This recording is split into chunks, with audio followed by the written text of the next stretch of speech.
if we don't walk in willingly. So, Dan, do you want to start us off with that?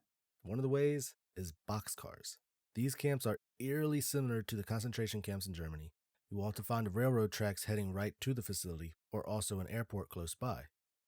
Train boxcars have been seen on side tracks, and the ones reported here took a couple people following train tracks so as to not get lost while exploring the woods.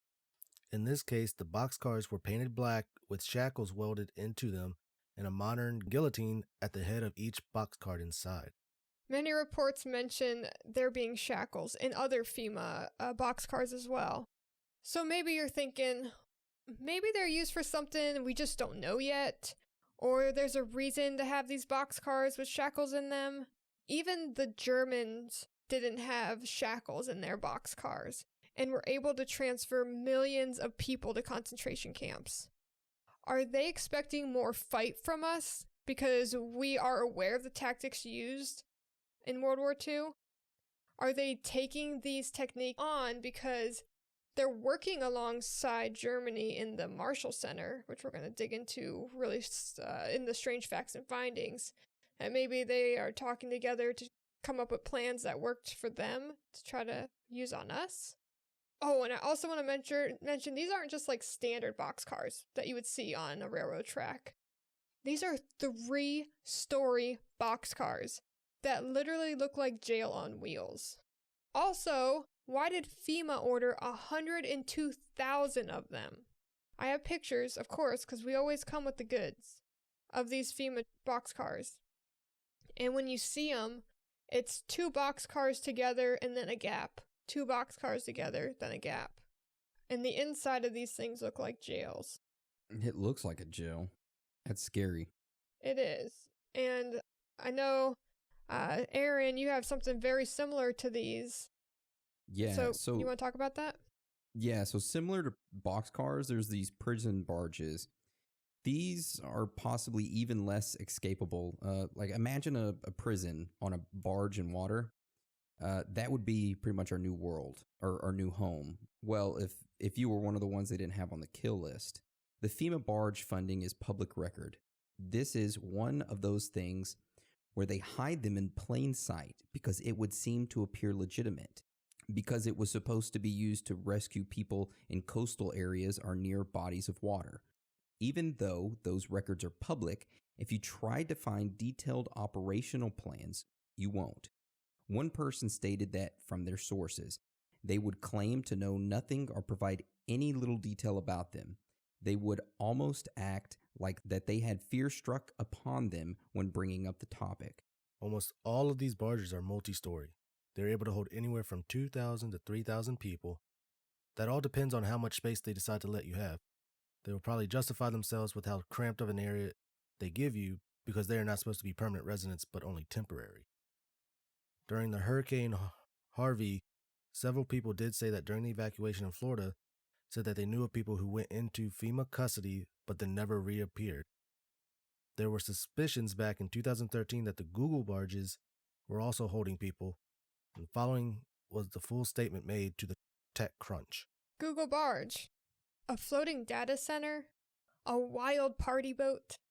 A barge housing the last remaining dinosaur. Sadly, none of the above. Although it's still early days, and things may change, we're exploring using the barge as an interactive space where people can learn about new technology. Yeah, interactive as in people on it. And yeah, there may be learning of new technology, but from the opposite spectrum, they're getting these new technologies used on them in the... Preach. Man. Preach. Save the people stuck in the barges! And these are the type of things where I saw them dropping containers into the ocean from these prison barges. Dang, where they load the people up? Yeah, I think dead bodies, yeah. Gotta get rid of them somehow. So you do have a picture of the Google barge, and we'll link that up just like all the other ones. Yes. So a recent account of these barges taking people would be after the earthquake and the volcano eruption in May of 2018 in Hawaii or Texas during Hurricane Harvey.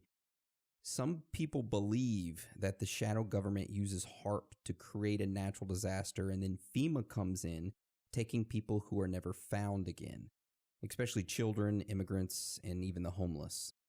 There are many conspiracies behind events like the earthquake in Haiti, Hurricane Katrina, also Hurricane Harvey that happened in 2017, and also in Kilauea, a volcano eruption in Hawaii in May of 2018 that went on for a month. And I was so interested in this video, I wanted to show you what some of the volcano damage looked like. This link actually shows during, and then a little over a year later showed the damage it had done. It is sad and extremely intriguing all in one. So here's the link that we'll be putting down in Patreon and such. It gives you a good idea of like how this earth was made. Because you see these giant fields of lava just going through Hawaii. And then a year later, giant crevices out of the earth like a river road, obviously a river of lava went through. And you could see how it scored the earth. And I mean, it's, like I said, sad, or like you said, rather, it's sad, but so interesting. Our planet is beautiful. It's a wonderful thing. You just see some of that lava just misses people's houses, just barely. But yeah, if you go digging on DuckDuckGo, you'll find videos of people pleading to help find their kids that they were taken from them, and no one tells them where they are going. I know you mentioned that, Aaron. That's why I couldn't find it. Yeah, so in 2010 in Haiti, there's lots of claims of if you go there and you ask them about Hillary Clinton, they will say that she came there with her organization, the Clinton Foundation, and it is their belief that she kidnapped a bunch of kids. Now, is there any proof backing this up? Not by the organization themselves, but in 2010, there was 10 Baptist missionaries from Idaho church group, and they went there, and they were caught with 33 Haitian children that they took from an orphanage and tried getting them over the border, and was arrested because the children were not theirs and they didn't have any paper on the children. So, yeah, it was...